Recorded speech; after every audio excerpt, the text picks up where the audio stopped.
മുൻ മുഖ്യമന്ത്രി കെ കരുണാകരന്റെയും പത്നി കല്യാണിക്കുട്ടിയുടെയും സ്മൃതി മണ്ഡപത്തിൽ പുഷ്പാർച്ചന നടത്തി കേന്ദ്രമന്ത്രി സുരേഷ് ഗോപി.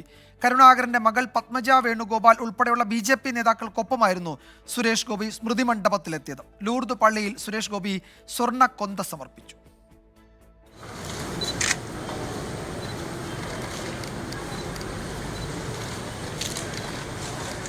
രാവിലെ BJP പ്രവർത്തകർക്കും കെ കരുണാകരന്റെ മകൾ പത്മജ വേണുഗോപാലിനുമൊപ്പം സ്മൃതി കുടീരത്തിലെത്തിയാണ് സുരേഷ് ഗോപി പുഷ്പാർച്ചന നടത്തിയത്.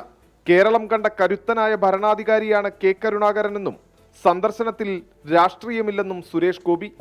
എൻ്റെ തലമുറയിലെ ഒരുപക്ഷെ ധീരനായ ഒരു ഭരണകർത്താവ് എന്ന നിലയ്ക്ക് ആരാധന തീർച്ചയായിട്ടും ആ വ്യക്തിയോടാണ്.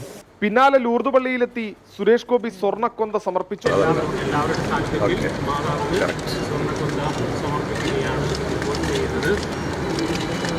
ഇപ്പോൾ കേന്ദ്ര സഹമന്ത്രി കൂടിയായിരുന്നു.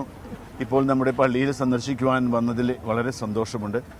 അദ്ദേഹം ഒരു സമർപ്പണം ജപമാല, സ്വർണത്തിൻ്റെ ജപമാല പരിശുദ്ധ അമ്മയെ ധരിപ്പിച്ച് സമർപ്പിച്ചു. ദൈവത്തോട് നന്ദി പറഞ്ഞുകൊണ്ട് അദ്ദേഹം പാട്ടുപാടി. വളരെ സന്തോഷമുണ്ട്. മകളുടെ കല്യാണത്തോടനുബന്ധിച്ച് സുരേഷ് ഗോപി ലൂർദ് പള്ളിയിൽ കിരീടം സമർപ്പിച്ചത് ഏറെ വിവാദമായിരുന്നു. ചെമ്പുകിരീടമാണ് സമർപ്പിച്ചതെന്ന തരത്തിൽ കടുത്ത സൈബർ ആക്രമണമാണ് സുരേഷ് ഗോപി നേരിട്ടത്. 24 തൃശൂർ.